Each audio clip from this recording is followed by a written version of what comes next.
দুঃখে সুখে মানুষের ওই জীবন, কি আর করার, সবকিছু মেনে নিয়েছি। আসসালামু আলাইকুম। কেমন আছেন সবাই? আশা রাখছি আল্লাহর অশেষ রহমতে সবাই ভালো আছেন। আমরাও ভালো আছি, আলহামদুলিল্লাহ। তো এটা হচ্ছে রাত্রেবেলার ভিডিও। প্রথমে সব কিছু গুছিয়ে নিলাম, কিছু শাক সবজি নিয়ে আসছিলেন আর বিস্কুট দুধ ওইগুলা সব কিছু গুছিয়ে তারপর রান্না বসাবো। এজন্য আগে থেকেই মুরগির মাংসটা বেজে নিলাম, তারপর তরকারিটা রান্না করব। ডাল রান্না করে নিয়েছি আগে, তারপর মুরগির মাংস বেজে সুন্দর করে তরকারিটা একেবারে কষিয়ে রান্না করে নিলাম। তো রাত্রেবেলা খাবো আর সকালে রুটি বানিয়ে খাওয়া হবে, এর জন্য একটু মাখা মাখা রেখেছি।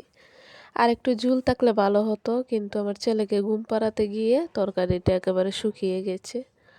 তো এই পর্যায়ে পানি দিলে আবার মজা লাগবে না, তো ভাবলাম যেভাবে আছে ওইভাবেই থাক। তো পরের দিন দুপুরবেলা, মানে দুপুরে খাওয়া দাওয়ার পরে আমার ছেলেকে নিয়ে গিয়েছিলাম ডাক্তারের কাছে। ওর অনেক জ্বর আর সাথে পেটও খারাপ। তো আমরা সব সময় যে ডাক্তার দেখাই ওই ডাক্তার 2 দিন ধরে বসতেছে না, ফোন দিতেছি, বলতেছে যে না স্যার বসেন নাই। তো কি আর করার, অন্য একজন ডাক্তার দেখাবো, তো চলে আসলাম।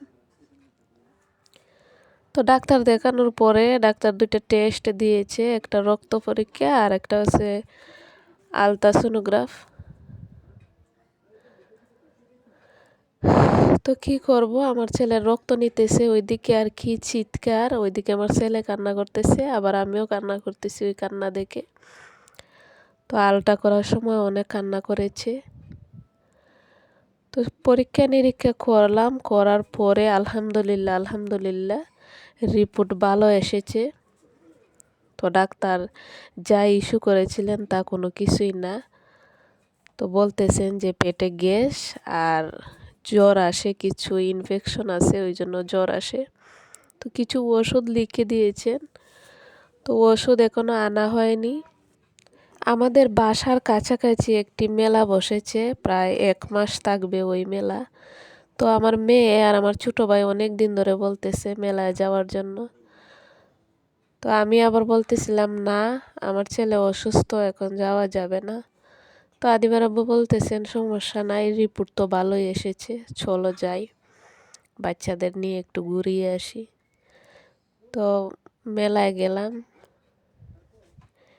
এই যে দেখতে পাচ্ছেন একটা নৌকা ঝুলতেছে, এটার মধ্যে আমরা উঠেছিলাম, আমার ছোটো ভাই, আমি আর আমার 2 বাচ্চা আর ওদের বাবা। তো যাই হোক, মেলাতে অনেক ঘোরাঘুরি করেছি, অনেক কিছু দেখেছি, অনেক কিছু পছন্দ হয়েছে, কিন্তু কিনতে পারিনি। টাকা ছিল, আদিবার আব্বুর কাছে টাকা ছিল, তো প্রায় 7,000 টাকা নিয়ে গিয়েছিলাম ডাক্তারের কাছে। অনেক টেস্ট মেস্ট করে তারপর চলে এসেছি মেলায়। তো মেলা ঘোরাঘুরি করলাম, হালকা কিছু কিনেছি, বেশি কিছু কিনিনি, কারণ আমার ছেলের ওষুধ কিনতে হবে এই কথা ভেবে আর কোনো কিছু কিনা হয়নি। আর আমার মেয়েও আলহামদুলিল্লাহ কোনো কিছু চায়নি বাহিরে গেলে। ও শুধু বলতেছে যে নৌকায় উঠবে। তো নৌকায় 30 টাকা করে টিকিট কেটে তারপর আমরা উঠলাম। নৌকা তোটে আমার মেয়ে অনেক মজা পেয়েছে, আর কি ভয় লাগতেছিল আমার, এমনভাবে দুলতেছে, আমার মাথা টাথা ঘুরতেছিল। তো যাই হোক, আমার ছোটো ভাইও কান্না করেনি, আমার 2 বাচ্চাও কান্না করেনি। অন্য বাচ্চারা যে ছিল ওরা একেবারে কান্নার রোল বসিয়ে দিয়েছে নৌকার মধ্যে। আমি যখন গিয়েছিলাম অনেক মজা পেয়েছি। আব্বু, আমি, আমার ভাইয়া, মামা, সবাই সবাই মজা পেয়েছি। এখন আম্মু কথা বলি। আমি ওইদিকে ভয়েস দিতেছি আর আমার মেয়ে এসে দাঁড়িয়েছে, বলতেছে যে আম্মু আমি একটু কথা বলবো। তো ওকেও দিলাম একটু ভয়েস দিতে। আর আমার নাক একেবারে বন্ধ, তো ঠান্ডার দিন চলে এসেছে, আমার নাক এখন বন্ধই থাকবে। তো নাক বন্ধ থাকার কারণে অনেক দিন ধরে এই ভিডিওটা করা, কিন্তু আমি ভয়েস দিতে পারতেছি না। তো ভাবলাম এই বন্ধ আর কবে ছুটবে নাকের, ভয়েসটা দিয়েই দেই। তো মেলার মধ্যে অনেক সুন্দর সুন্দর জিনিস উঠেছে, দেখলাম শুধু চেয়ে চেয়ে। তা আদিবাও কোনো কিছু চায়নি। আমার ছোট ভাইকে বলছিলাম যে কোনো কিছু নেবে কি না, ও বলতেছে না। যাই হোক, আমাদের বাচ্চারা অনেক মজা পেয়েছে। আর আমার অনেক কিছু পছন্দ হয়েছে, কিন্তু আমি বেশি কিছু নিলাম না। সব কিছু ম্যানেজ করে তো চলতে হবে, কারণ ছেলেও অসুস্থ, ওর তো ওষুধ আনতে হবে। ওইদিকে দেখেন নৌকাটা কিভাবে দুলতেছে। আসলে নৌকাটা এমনভাবে দুলতেছিল, আমরা ওঠার পরে কি যে ভয় লাগতেছিল। তো আমার মেয়েটাও ভয় পায়নি, আর ছেলেটা একদম চুপচাপ বসে আছে ওর বাবার কোলে। তো যাই হোক, নৌকায় উঠলাম। তারপর দেখলাম বিভিন্ন রকমের পান সাজিয়ে রেখেছে। তো আদিবার আব্বু আমাকে বলতেছিলেন যে পান নিবা কিনা। তো আমার পান খেলে মাথা ঘুরে, এজন্য আর পান আনলাম না। কি সুন্দর করে বিভিন্ন রকমের পান দাম সহ এখানে সাজিয়ে রেখেছে, দেখতে ভালোই লাগতেছিল। তো একটু ভিডিও করে নিয়ে আসলাম। কত রকমের পান যে এখানে আছে সাজানো। তো এটা হচ্ছে আরেক দিনের ভিডিও, মানে পরের দিন সকালে মেয়েকে নিয়ে স্কুলে গিয়েছিলাম।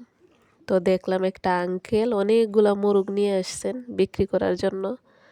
তো স্কুলের ভিতরে অনেক বাবিরা থাকেন, আবার আজকে পরিচালকও এসেছে স্কুলে। তো ওনারা দামাদামি করতেছেন মোরগ কেনার জন্য। তো মোরগগুলা খুব সুন্দর হয়েছিল, তো একটু ভিডিও করলাম। আর ওইদিকে আমাদের বাচ্চাদের ছুটিও হয়ে গেছে, দেখেন আমার মেয়ে দৌড়ে চলে এসেছে। এখন বাসায় নিয়ে যাব। আর ওই যে একটা মেয়ে দেখতে পেলেন, ও কিন্তু আমার মেয়ের সাথে পড়ে। তো এসে ছেলেকে গোসল করিয়েছি প্রথমে গরম পানি করে, তারপর ঘুম পাড়িয়ে রেখে আমি রান্না বাড়া করলাম। আর সিঙ্গারা বানাবো, এজন্য একটু সিঙ্গারার খাই করে নিয়েছি, আর একটু আলু ভাজি করে নিয়েছি। অল্প কিছু সিঙ্গারাও বানাবো। আর আদিবা স্কুল থেকে এসে আবার চলে গিয়েছিল ওর বাবার সাথে। ওর বাবার খেলা আছে, অফিসের খেলা। তো ওইখানে গিয়েছিল আমার মেয়েটা। তো এসে আবার দেখেন কিভাবে ক্লান্ত হয়ে বসে আছে। তো যাই হোক, এভাবেই দিন যাচ্ছে, ছোট্ট ছোট্ট দুইটা বাচ্চা নিয়ে সংসার সন্তান সব কিছু সামলাতে হচ্ছে। তারপর আসরের পরে আমি সিঙ্গারাগুলা বানিয়ে সুন্দর করে বেজে নিয়েছিলাম। তো ওরা বাপ মেয়ে এসে তারপর সিঙ্গারা খেয়েছে। আর ওইদিকে আদিবার আব্বু আমার জন্য আচার নিয়ে আসছেন। উনিও মনে করেন বাচ্চাদের জন্য কিছু আনলে আমার জন্য আনেন। তারপর দুধওয়ালা আঙ্কেল 1 লিটার দুধ দিয়ে গেছেন, প্রতিদিন হাফ লিটার দিয়ে যান। তো 2 দিন উনি অসুস্থ থাকার কারণে দুধ দিতে পারেননি, তো একসাথে 1 লিটার দিয়ে গিয়েছেন। তো হাফ লিটার গরম করব আর হাফ লিটার রেখে দেব ফ্রিজে। তো খুব সুন্দর করে সিঙ্গারাগুলা বেজে তারপর এখন আমরা খেয়ে নিতেছি। আর এটা হচ্ছে ওই দিনেরই মাগরিবের পরের ভিডিও। আলহামদুলিল্লাহ আলহামদুলিল্লাহ, আমার ছোট ভাইটা কোরআন শরীফে সবক নিয়েছে। সবাই দোয়া করবেন আমার ছোট ভাইয়ের জন্য। আমার ভাইটা যেন কোরআনের আলোয় আলোকিত হতে পারে এবং কোরআনের নির্দেশনা অনুযায়ী চলতে পারে এবং জীবনটা তার গড়তে পারে। আমিন। আর আমার ভাইটা যখন কোরআন শরীফে সবক নিয়েছে, আমি বড় বোন হিসাবে যে কিছু করব না তা তো হয় না। এই জন্য বাসায় ছোট্টখাট্ট একটি কেক বানিয়ে নিলাম। আর আদিবার আব্বু মাদ্রাসায় সবাইকে মিষ্টি খাইয়েছেন। তো আজকের ভিডিও এই পর্যন্তই। সব কিছু মিলিয়ে আপনাদের কাছে কেমন লেগেছে কমেন্টে জানাবেন। ভালো থাকবেন সবাই। আল্লাহ হাফেজ।